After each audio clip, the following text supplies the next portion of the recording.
एक साधक का सवाल है, अजी पूजा में, भगत चरित्र पढ़ने में, भगवान की लीला आदि देखने में आंसू आते रहते हैं, क्या कारण है ये? क्या ये गलत तो नहीं है रोना? तो देखो भाई, ये तो बहुत सराहनीय चीज़ है। पहले तो आपको प्रणाम ही करते हैं हम,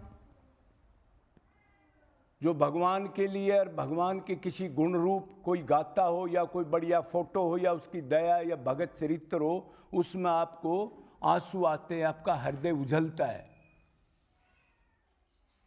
ये आंसू आना तो बड़ा कठिन है।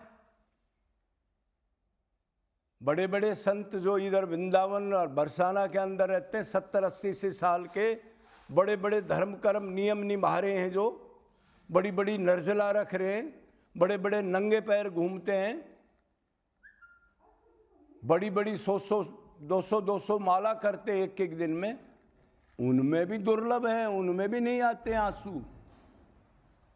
मतलब आंसू आते हैं जितना हृदय शुद्ध हो, जितनी उसमें दीनता हो, जितनी अकड़ कम हो। इसका मतलब आपके पिछले जन्मों का जो संस्कार है, मतलब भक्ति है, वो बहुत अच्छी है।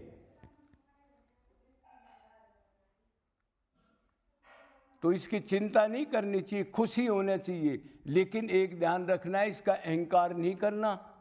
अब मेरे आंसू आते हैं, दूसरे के नहीं आते, या मेरे आंसू आते हैं तो मैं भगत बन गया, ये कभी भी नहीं करना। हाँ, इनको निरंतर बढ़ाना है, निरंतर और व्याकुल होना है।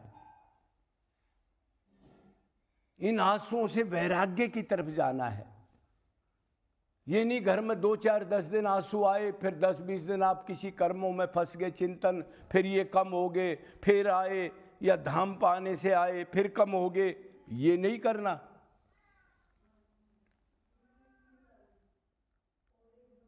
तो निरंतर इसको बढ़ाना है। जिस टाइम पर आंसू आते हैं, और आदमी निष्काम आंसू की बात है, कई बार सकाम दुखी होके भी भगत रो पड़ता है, कोई विपदा हो जब भगवान के आगे, वो अलग बात है।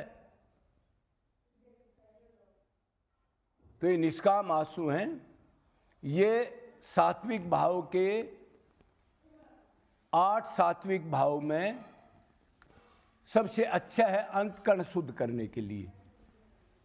लेकिन ये नित्य निरंतर हो जाए। भक्ति क्या होती है? निरंतर। ये नहीं 2 दिन तो आप भावुक हो गए, 3 दिन जाके सकाम कर्मों में ऐसे लग गए, किसी होश में होश ही नहीं है भगवान का, उन्हीं कर्मों का रस लेने लग गए, भगवान का चिंतन खत्म हो गया। तो ऐसे नहीं करना।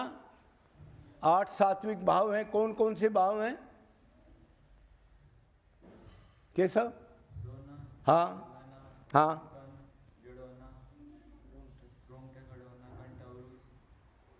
शाबाश।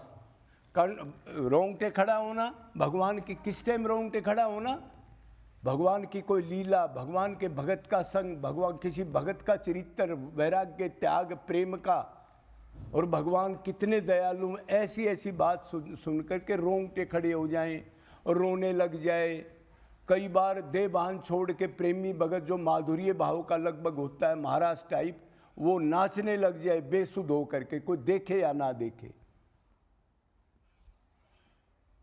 और कभी कभी बेहोश भी हो जाए, और बोले तो कंठ अवरुद्ध हो जाए, आवाज बदल जाए। कभी कभी भगवान के प्रेम के झटके लगे, जड़ हो जाए कि वो दिव्य झटके हैं, और ये मटेरियल है, माइक हमारे पास सामान, इंद्रियां, मन वगैरह।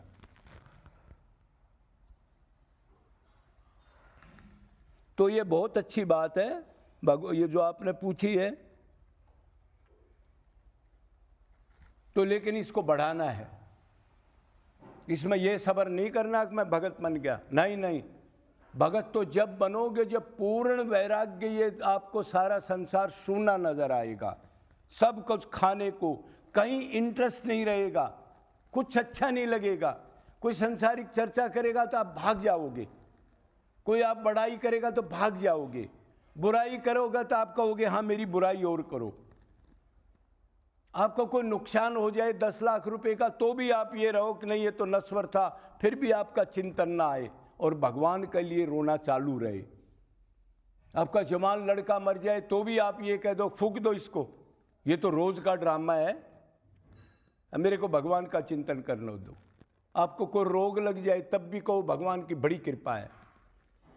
जब तक ऐसे सिम्टम्स नहीं आते, मतलब भाव भक्ति में आप नहीं पूछते, तब तक तो आपने बिल्कुल सावधान रहना है। और भक्ति के 4 सिद्धांत तो हैं, 3, निरंतर, निष्काम और अनन्य भाव से होना चाहिए ये सारा काम। तो आप बड़भागी हो, आपने सवाल पूछा है, लेकिन इसमें सावधानी भी है। जब तक स्थिति आपकी दृढ़ नहीं हो जाए तब तक ये माया है, किसी भी टाइम आदमी को कुसंग लुढ़ा सकता है, इसलिए उससे सावधान रखना है। और संसारिक विषयी आदमी उन जेब कतरों से भी सावधान रहना है। बोलो वृंदावन बिहारी लाल की।